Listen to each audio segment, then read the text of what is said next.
Exercice 4. Le prix d'un abonnement à ce journal est-il proportionnel à la durée d'abonnement justifiée? Alors on vous dit que l'abonnement de 3 mois coûte 19,50 €.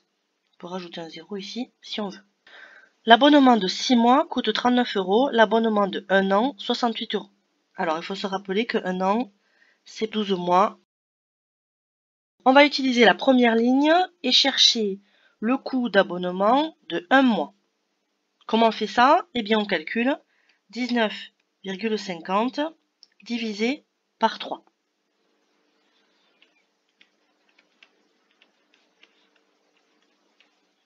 Alors on va regarder dans la partie entière combien de fois 3. Autrement dit dans 19 combien de fois 3? Il y va 6 fois. 6 fois 3, 18. 19 moins 18, 1. On passe maintenant à la partie décimale. On va regarder dans 15 combien de fois 3. Il y va 5 fois. 5 fois 3, 15. 15 moins 15, 0. Là on a un 0, donc la division se termine et on trouve que c'est égal à 6,5. Donc notre quotient est égal à 6,5. Ça veut dire que l'abonnement de 1 mois, avec le premier tarif, il coûte 6,50 €. Maintenant on va regarder avec le deuxième abonnement. Pour trouver le prix d'un abonnement de 1 mois, dans ce cas-là, eh bien on calcule 39 divisé par 6. On va regarder dans 39 combien de fois 6. Il y va 6 fois. 6 fois 6, 36. 39 moins 36, 3. On va dire que 39 c'est pareil que 39,0. On passe dans la partie décimale et on va regarder dans 30 combien de fois 6. Il y va 5 fois. 5 fois 6, 30. 30 moins 30, 0. On trouve là aussi 6,5. Ça veut dire que dans le deuxième tarif, l'abonnement de 1 mois coûte 6,50 €. Alors on procède de même avec le dernier tarif. On va calculer 68 divisé par 12.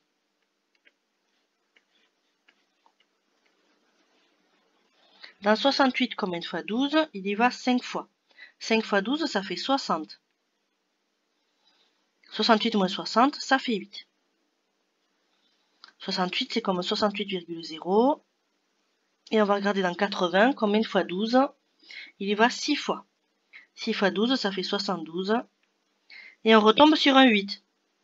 Donc ça veut dire qu'on va avoir encore 80. Donc il va y aller 6 fois, encore 6 fois, etc. Ici, le quotient n'est pas un nombre décimal, puisqu'il a une infinité de chiffres après la virgule.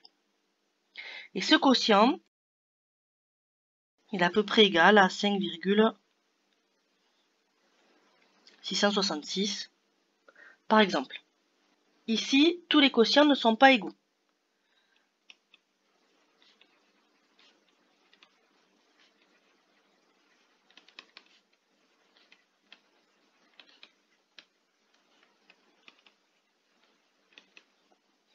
Donc, le prix n'est pas proportionnel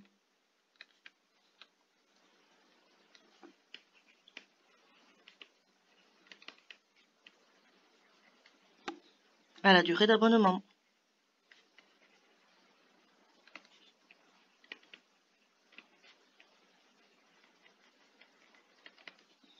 Alors, on aurait pu le faire différemment pour le dernier calcul et se dire, ici, l'abonnement d'un mois coûte 6,50 €, ici aussi, et on va regarder avec ce même tarif combien ça coûte un abonnement de 12 mois.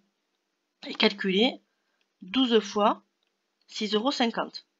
Et quand on fait ce calcul, on trouve 78 et non 68. Donc ça ne peut pas être une situation de proportionnalité. Alors il y a une autre façon, c'est remarquer que 12 mois, c'est le double de 6 mois.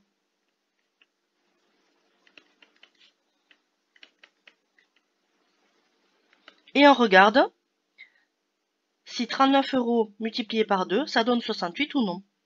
Eh bien, si on calcule 2 fois 39 €, ça fait 78 €. Avec cette méthode aussi, on trouve que ce n'est pas une situation de proportionnalité.